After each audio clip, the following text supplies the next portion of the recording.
You owe me 20 years, the female CEO said, her voice calm but sharp enough to cut through the low hum of the boardroom like a blade. And in that instant every whispered conversation died, every chair stilled, every set of eyes turned toward the man standing by the glass wall with a mop still in his hand, because no one, not a single person in that room of tailored suits and polished shoes, had ever heard Victoria Hale speak to someone like that, especially not to someone like him. Ethan Cole didn't move at first, didn't flinch, didn't even look up right away, as if the words had landed somewhere distant, somewhere unreal. But then he slowly raised his eyes, quiet and steady, the kind of eyes that had learned long ago how to absorb a room's judgment without reacting, and for a brief moment, the silence stretched so thin it felt like it might shatter. I think you have the wrong person, he said simply, his voice low, respectful, almost gentle, the kind of voice that didn't belong in confrontation but carried anyway, and a few people in the room exchanged glances, subtle smirks forming at the corners of their mouths, because to them, this was nothing more than an awkward misunderstanding, a janitor caught in a moment far above his place. But Victoria didn't smile, didn't blink, didn't soften. She stepped forward instead, heels clicking once, twice, echoing across the marble floor like a metronome counting down something inevitable. And when she stopped just a few feet from him, she studied his face with a focus that felt almost personal, almost searching, as if she were looking past the worn uniform, past the years etched quietly into his expression, into something buried deeper. No, she said, quieter now but somehow heavier. I don't. And the room shifted again, not loudly, not dramatically, but enough that the air itself seemed to tighten, because this wasn't a mistake, this wasn't a joke, this was deliberate. Ethan's grip on the mop handle loosened. Slightly, just enough to notice if you were looking closely, and most weren't, but a few were now because something about the way he stood, still composed, almost too composed, didn't quite match the role they had assigned him in their minds. Ma'am, he replied after a pause, choosing his words carefully, I've never met you. And it wasn't defensive, it wasn't defiant, it was honest, plain and unembellished, the kind of truth that doesn't try to win, only to stand. A quiet ripple of restrained laughter moved along the far side of the table, quickly stifled, because even that felt out of place now, and somewhere near the head of the room, a senior executive cleared his throat, unsure whether to intervene or stay silent, unsure which would cost him more. Victoria tilted her head slightly, her gaze never leaving Ethan, and for the first time, there was something else there beneath the authority, something older, something unresolved, something that didn't belong in a quarterly meeting. That's the problem, she said, her voice barely above a whisper now, but every person heard it, every person felt it. You don't remember. And just like that, the balance in the room shifted. Not loudly, not obviously, but enough that the man holding the mop no longer looked invisible, and the woman standing before him no longer looked untouchable, because whatever this was, it wasn't about power anymore. It was about something time had tried to bury, and in the space between them, something long forgotten had just begun to breathe again. If you're enjoying this story, take a second to subscribe.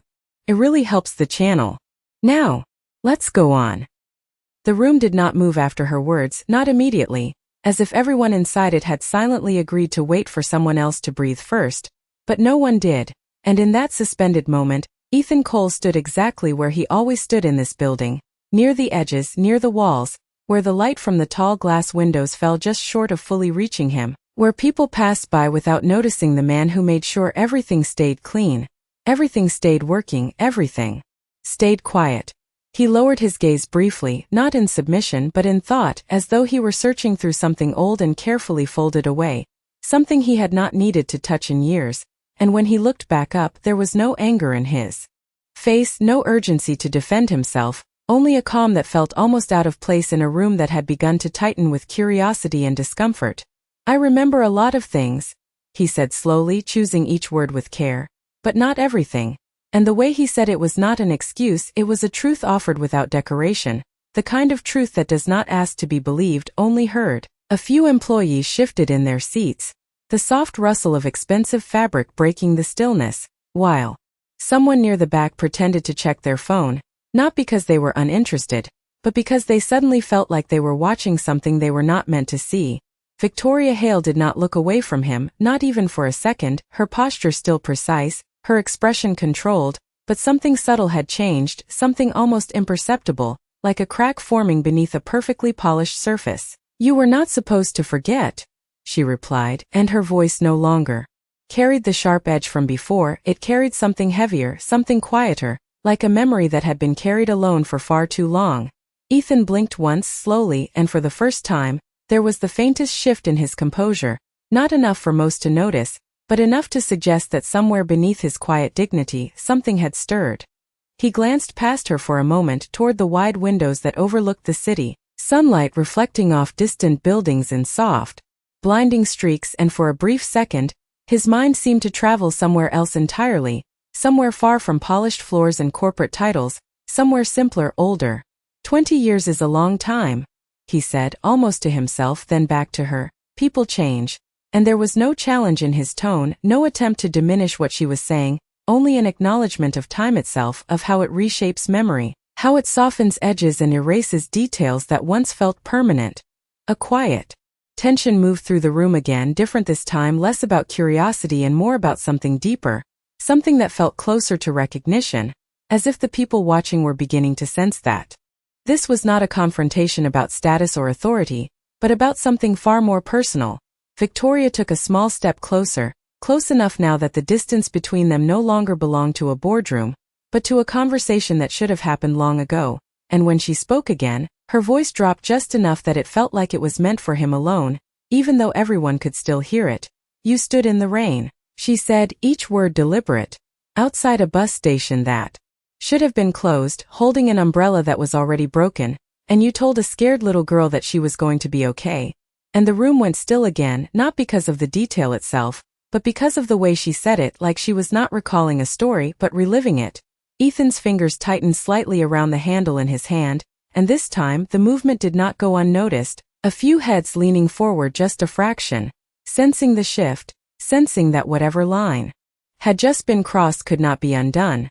He did not answer right away, and in that silence something changed, something quiet but undeniable, because for the first time since she had spoken, Ethan Cole did not look like a man who had never met her. He looked like a man who was beginning to remember, even if he did not yet know what it would cost him to do so. The memory did not arrive all at once, it never does. It came the way old truths often do, quietly, in fragments that felt almost too small to matter until they began to connect. And Ethan Cole stood there with the faint sound of distant rain echoing somewhere deep in his mind, a sound that did not belong to this polished room or this carefully controlled moment, and yet it pressed closer with every second that passed. He exhaled slowly, his shoulders lowering just a fraction, as if something inside him had shifted from resistance to recognition, and when he finally spoke, his voice carried a different weight, softer but more certain, like a man stepping onto ground he had not walked in years. "There was a storm," he said, not looking at her at first, but somewhere past her, somewhere beyond the glass and steel and quiet judgment of the room. Late fall, maybe early winter, cold enough that the rain felt like it did not belong there. And a few people exchanged glances again, uncertain now whether they were witnessing a defense or a confession, uncertain whether they should still be standing or quietly slip away. Victoria did not move, did not interrupt, but her eyes sharpened with something that was no longer authority, something closer to hope, fragile and carefully held. "You were sitting on a bench," Ethan continued, slower now, each word measured as if he were pulling it carefully from a place he had once locked away. "Your shoes were soaked, your hands were shaking, and you kept looking at the road like you were waiting for someone who was not coming." And the room fell deeper into silence, not the kind born from tension, but the kind that comes when people realize they are hearing something real, something unguarded. Victoria's breath caught, just slightly, a small break in her otherwise perfect composure, and she stepped closer without realizing it, drawn not by power but by memory. "You said you were fine," Ethan added, a faint, almost invisible smile touching the corner of his mouth, not out of amusement but recognition. "You said you were just waiting for your ride." And this time, he looked directly at her, and there it was, the connection, not complete, not yet fully understood, but undeniable. A quiet murmur moved through the edges of the room, quickly stilled because no one wanted to interrupt whatever this had become. "I did not believe you," he said, his tone steady, gentle, the kind that did not accuse but understood. "So I stayed." And that word lingered longer than the others, stayed, simple, unremarkable, and yet it carried something deeper than anything spoken before, something that did not need explanation. Victoria's lips parted slightly, but no words came, Her gaze locked on him now with a vulnerability that no one in that room had ever seen, not in meetings, not in press conferences, not in any carefully curated version of who she was supposed to be. I remember the umbrella, Ethan continued, glancing briefly at his hands as if expecting to see it. There. It was broken, one side bent inward, barely enough to cover either of us, but you kept trying to stand under it anyway. And a faint breath of quiet laughter, soft and uncertain, passed through a few people before disappearing again into the weight of the moment. You asked me why I was helping, he said, and now his voice slowed even more, each word landing with intention. And I told you something I have said a lot in my life. He paused, not for effect, but because the memory itself seemed to ask for it. I told you that sometimes people do not need answers, they just need someone to stay until the storm passes. And this time, the silence that followed was not empty, it was full of recognition, full of something shared across years that neither of them had fully understood until now. Victoria's composure finally shifted, not breaking, but softening in a way that revealed something human beneath the title, beneath the success, beneath the carefully built distance she had carried for so long. And when she spoke again, her voice was no longer controlled in the same way, it was quieter, more honest, almost uncertain. You gave me your jacket, she said, and this time it was not a statement of power, it was a memory returned. And you missed your last bus because of me. And Ethan blinked once slowly as the final piece settled into place, not dramatic, not overwhelming, just clear, like a truth that had been waiting patiently to be seen. And in that moment, the man who had been invisible just minutes ago stood in the center of the room, not because he had claimed it, but because something in his quiet past had finally been called forward, and no one in that room could look away. The truth settled over the room not with force but with weight, the kind that pressed gently yet firmly against every person standing there. And for a moment no one spoke because no one quite knew how to respond to something so simple and yet so significant, and Ethan Cole stood quietly at the center of it, not as a man seeking recognition, but as someone who had simply remembered something he never thought mattered. He glanced down at his hands again, as if the memory itself had surprised him, as if he had not realized that such a small act had traveled this far through time, and when he looked back at Victoria, there was no expectation in his expression, no claim, no sense that anything was owed to him. It was just a night, he said, his voice steady, almost dismissive, like a man brushing off something others might have held onto. I did what anyone would do, and a few people in the room shifted again, because deep down they knew that was not entirely true, that not everyone would have stayed, not everyone would have given up their last ride home for a stranger, not everyone would have chosen quiet kindness over convenience. Victoria's gaze did not waver, but something in her posture softened further, the distance she had carried like armor beginning to fall away piece by piece, and when she spoke, there was no edge left in her voice, only something honest, something unguarded. No, she said gently. Not everyone would, and the simplicity of her response carried more weight than anything louder could have, because it was not an argument, it was a truth she had lived with for 20 years. The room felt different now, the polished table, the glass walls, the carefully arranged chairs no longer holding the same authority they had just minutes ago, because the story unfolding between them had shifted the center of gravity, had reminded everyone that power does not always come from position, sometimes it comes from character, from the quiet choices no one sees. Ethan let out a slow breath, almost a sigh, not of frustration but of acceptance, and he shook his head slightly, as if trying to return the moment to something smaller, something manageable. You made it home, he said, more as a statement than a question, his tone carrying a quiet hope that the answer mattered more than anything else being discussed. Victoria nodded once, her eyes never leaving his, and for the first time since she had walked into the room, there was something unmistakably human in her expression, something that had nothing to do with business or control. I did, she replied softly, because you stayed. And that word echoed again, not as something casual, but as something foundational, something that had shaped the course of a life. A faint silence followed, deeper now, more reflective, and in that space, the people watching began to understand that this was not about a debt in the way they had first assumed, not about money or obligation or leverage, but about something far more personal, something that did not fit neatly into contracts or balance sheets. Ethan nodded once, a small, almost imperceptible gesture, and then he shifted his weight slightly, as if preparing to step back into the role he knew, the one that required nothing more than quiet work and unseen presence. Then I guess that is enough, he said, his voice calm, resolved, as though the story had reached its natural end for him, as though there was nothing more to be said, nothing more to be taken. But Victoria did not step back, did not allow the moment to close so easily, and as she took another step closer, the space between them shrinking to something that no longer belonged to the room, her next words carried a different kind of gravity, one that did not look backward but forward. "It was not just one night," she said, her voice steady again but not cold. "It was the beginning of everything for me." And that single sentence shifted the air once more, because now the room understood, not completely, not yet, but enough to realize that whatever came next would not be about what had already happened. It would be about what had been built from it, and why she had come here, not to accuse, not to reclaim, but to finally bring something long carried into the light. The words lingered in the air long after she said them, not loud, not dramatic, but steady in a way that refused to be ignored, and Ethan Cole felt something shift again, not outside, not in the room, but somewhere deeper, somewhere quieter, where a man keeps the parts of his life he does not revisit often. He looked at her carefully now, not as a CEO, not as a stranger from a past moment, but as someone who had carried that moment forward in a way he never had. And there was a pause, not empty, but thoughtful, as if he were weighing something unseen. "I did not do anything special," he said finally, his voice calm, almost apologetic, the kind of humility that comes from a life lived without expecting recognition. "I just stayed until someone came." And even as he said it, there was a faint uncertainty, not in the memory itself, but in how it had grown into something so much larger for her. Victoria shook her head slowly, not in disagreement but in quiet correction, her eyes soft now, no longer searching, no longer testing, but remembering with clarity that had been sharpened over years. "No one came," she said, and the room seemed to tighten again, not with tension but with understanding. That was the point.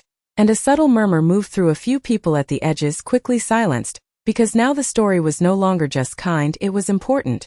Ethan's brow furrowed slightly, a small shift, but enough to show that this detail had not been part of what he remembered, and he looked at her more closely, as if trying to see not just the woman in front of him but the child she had been. "You fell asleep on that bench," she continued, her voice steady but carrying a quiet weight. "And when I woke up, I was in a diner down the street, wrapped in a blanket, with a cup of hot chocolate in front of me." And this time, something in Ethan's expression changed more visibly, not shock, not confusion, but recognition of something he had not connected before. Something he had done without marking it as important. "You talked to the owner," she added. "You told her I just needed a place to sit until morning." And her voice softened further, almost as if she were speaking to that younger version of herself. "And then you left before I could even say thank you." And the silence that followed was different again, fuller, heavier, because now the room understood that this was not a single act, not a passing kindness, but a chain of choices, each one small on its own, but together something that had carried a life forward. Ethan exhaled slowly, his gaze lowering for a moment as the memory aligned itself, clearer now, more complete, and he gave a faint nod, not to her but to the truth itself. "I had work early," he said quietly, almost as if explaining it to himself, almost as if the reason mattered more now than it did then. "I figured you would be better off inside." And there was no pride in it, no sense of accomplishment, only practicality, only care expressed in the simplest way. Victoria watched him with an expression that held both gratitude and something deeper, something that had taken years to fully understand. "You gave the owner money," she said, and this time her voice wavered just slightly, not breaking, but softening in a way that revealed the weight she had carried all this time. "You told her to make sure I ate breakfast." And that detail settled over the room like a quiet revelation, because now it was undeniable. This had not been convenience, this had not been casual kindness, this had been sacrifice, quiet, unannounced, and complete. Ethan shook his head again, gently, almost instinctively, as if trying to push the moment back into something smaller, something less significant, but it did not move, it stayed where it was, fully seen now. "It was not much," he said, his voice steady but softer than before. "Just enough to get you through the morning." And for him that was still the truth, still the measure of it, but for her, for everyone listening, it had already become something far greater, something that had lasted far longer than a single morning, something that had shaped a life in ways he had never intended, and never expected to face again. The room no longer felt like a place of authority, it felt like a place of reckoning, quiet and unspoken, as if every person inside had been pulled into something far more personal than they had expected when they walked in that morning. And Ethan Cole stood there with the weight of her words settling slowly, not crashing, not overwhelming but steady like rain that does not stop, and for a moment he did not speak, not because he did not have anything to say, but because he had never learned to measure his actions the way others did, never learned to assign value to something that had felt at the time like the only right thing to do. He shifted slightly, the faint sound of rubber soles against polished floor breaking. The stillness, and when he looked at her again, there was something different in his expression now, not confusion, not even recognition, but a quiet realization that what he had forgotten had not been forgotten by her. "I did not think it mattered," he said, his voice low, steady, the kind of voice that carried truth without needing to convince anyone. It was just one morning after a long night, and the simplicity of it hung in the air, almost fragile against the weight she had given it. Victoria took in a slow breath, her shoulders rising just slightly before settling again. And for a moment she looked past him, not at the room, not at the people watching, but somewhere inward, somewhere only she could see, as if she were standing again in that diner, small hands wrapped around a warm cup, waiting for something she did not yet understand. "That morning," she said, her voice softer now but clearer, more grounded in something that had been built over years, "was the first time anyone had ever chosen me without needing anything in return." And the words did not demand attention, but they held it completely because they spoke to something deeper than circumstance, something that did not belong to business or status or time. Ethan's gaze held hers steady, unflinching, not because he was trying to challenge her, but because he was finally beginning to see the weight of what she had carried, and yet even then, there was no pride in him, no sense of ownership over what she described. "You made something of your life," he replied quietly, almost as if redirecting the focus back to where he believed it belonged. "That was not because of me." And a few people in the room nodded faintly, as if that explanation felt more comfortable, more logical, something they could understand. But Victoria shook her head again, gently, not dismissing him, but refusing to let the truth be simplified. "You are wrong," she said, and there was no sharpness in it, only clarity. "I made something of my life because that night showed me what kind of world was possible."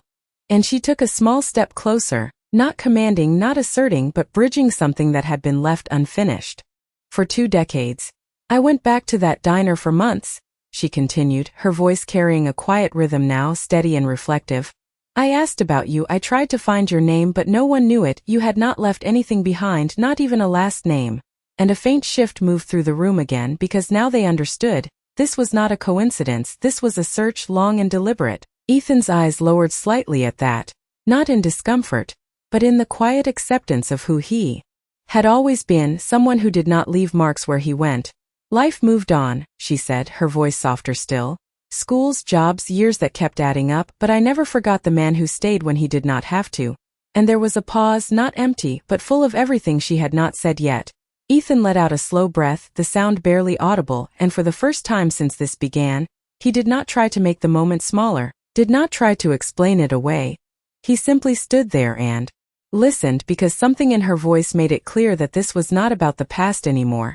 It was about why she was here now, standing in front of him, bringing 20 years of quiet memory into a room that had never known it, and whatever came next would not be something he could dismiss as just another morning.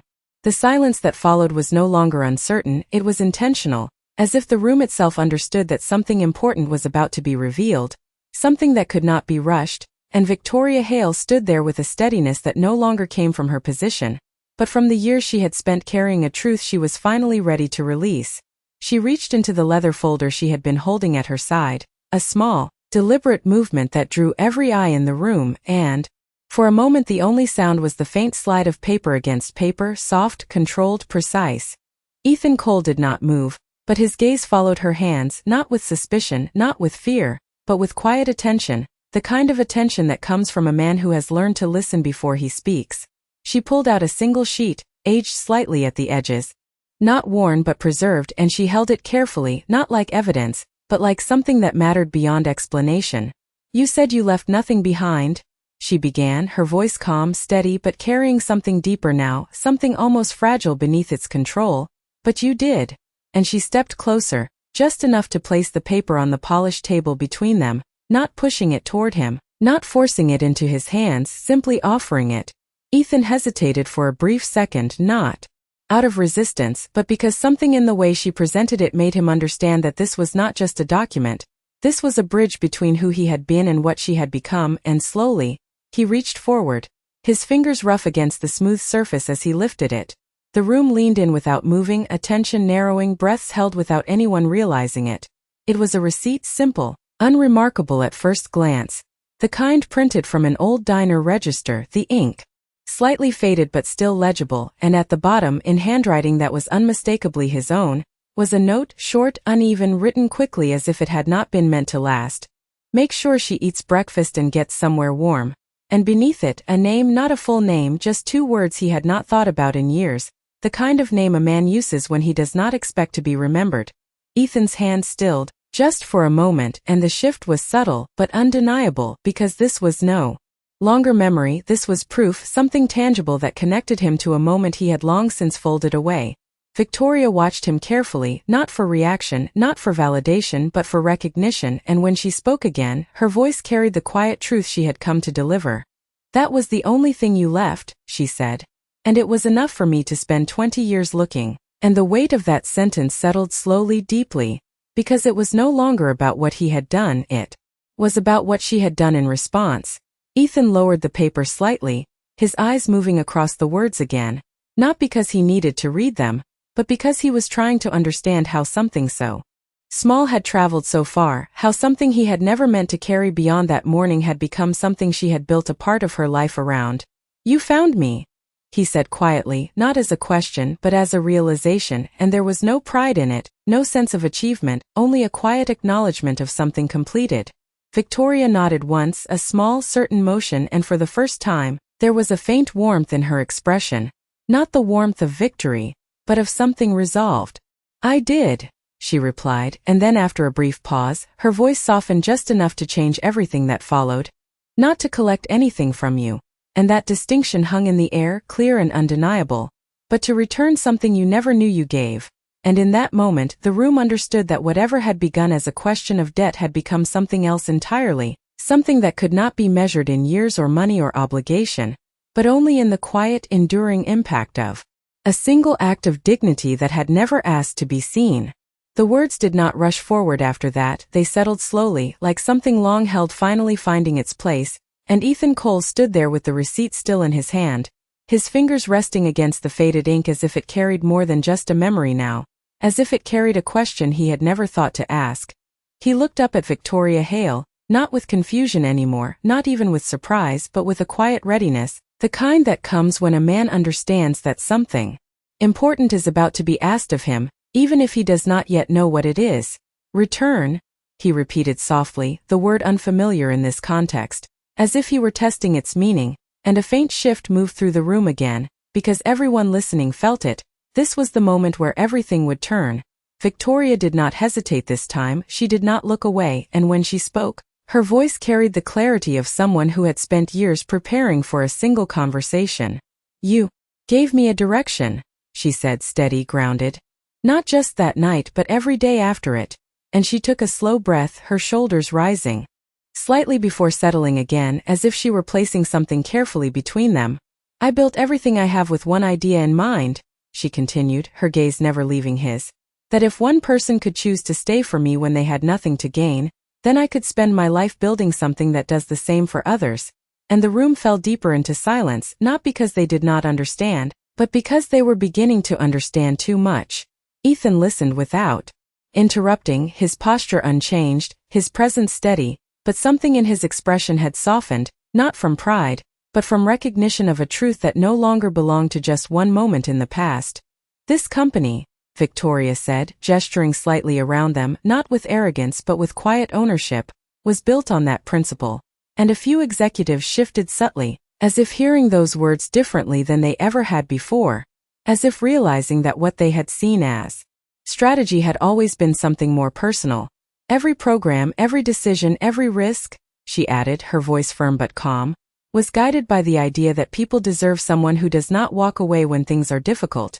And then she paused, not for effect, but because the next part required it, required space to be heard clearly.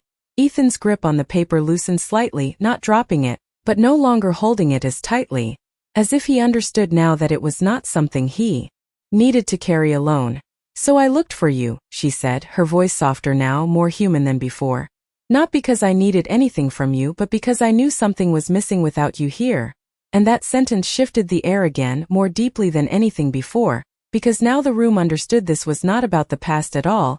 This was about the present, about why she had brought this moment into this place. Ethan tilted his head slightly, not in doubt, but in quiet curiosity. And when he spoke, his voice remained calm, grounded, unchanged by everything that had been said. "Missing," he echoed, as if the word itself did not quite belong to him, and yet he allowed it to sit there, to exist. Between them, Victoria nodded once, certain, and for the first time since this began, there was no distance left in her expression, only sincerity, only purpose. "Yes," she said, "because the man who built this company with an idea never knew the man who gave it to him." And the weight of that truth settled completely, fully, leaving no space for misunderstanding. Ethan stood quietly in that moment, not stepping forward, not stepping back, simply present. And the silence that followed was no longer uncertain, it was expectant, because everyone in the room could feel it now. Whatever came next would not be about explanation, it would be about choice. And the man who had once chosen to stay in the rain would now have to decide whether he would step into something far greater than he had ever intended, or quietly return to the life he had always known. No one in the room moved, not even slightly, as if the air itself had decided to wait, and Ethan Cole stood there with the weight of everything she had said resting not on his shoulders, but somewhere deeper, somewhere quieter, where decisions are made without noise. He looked down at the receipt one last time, the faded ink, the uneven handwriting, the small act that had never asked to be remembered, and then he gently placed it back on the table, not rejecting it, not holding on to it, but returning it to the space between them as something shared rather than owned. When he looked up again, his expression had not changed in the way most would expect.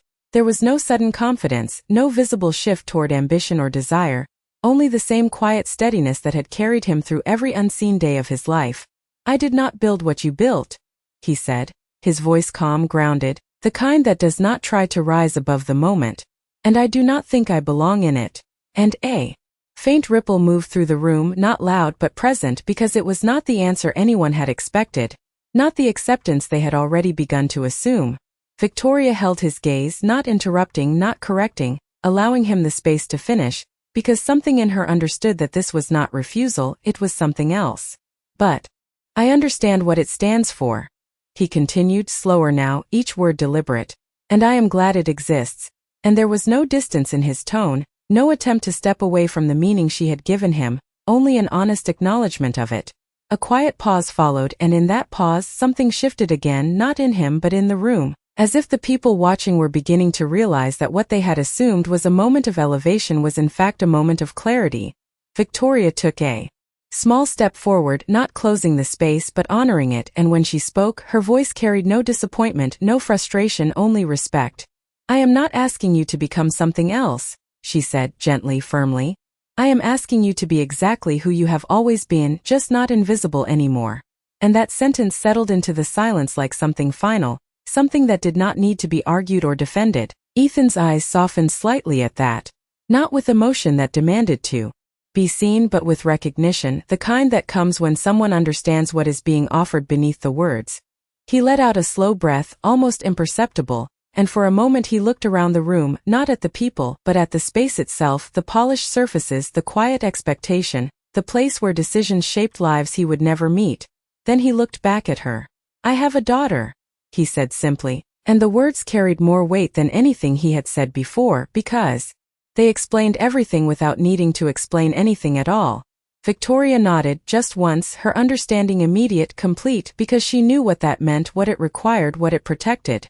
"Then bring her into a world where what you gave me is not rare," she replied softly, and there was no pressure in it, no demand, only an invitation shaped by the same principle that had started all of this. The silence that followed was no longer heavy.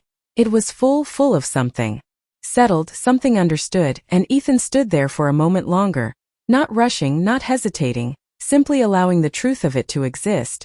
Then, with the same quiet dignity he had carried into that room, he gave a small nod, not dramatic, not absolute but real, and in that simple gesture, something shifted across every face watching, because it was not a victory, it was not a transaction, It was a choice made without noise, without pride, without spectacle. And as he stepped back, just slightly, not away from her, but into himself, into the man he had always been, the room did not erupt, it did not applaud, it did not react at all, because in that moment, something far more powerful than reaction had taken hold, and one by one, without being told, without being led, the people who had once watched him as if he were invisible now stood in complete and quiet respect. And no one said a word. In this deeply emotional narrative, a struggling single dad faces a powerful female CEO who claims he owes her 20 years, unfolding one of the most touching stories about quiet dignity, hidden kindness, and life-changing moments. Through a forgotten act of compassion on a cold night, the single dad unknowingly shaped the future of a young girl who would later rise to success, making this one of the most touching stories that highlights how small actions can echo across decades. As the female CEO reveals her past, the story transforms into one of the most touching stories about gratitude, redemption, and the unseen impact of doing good without expectation.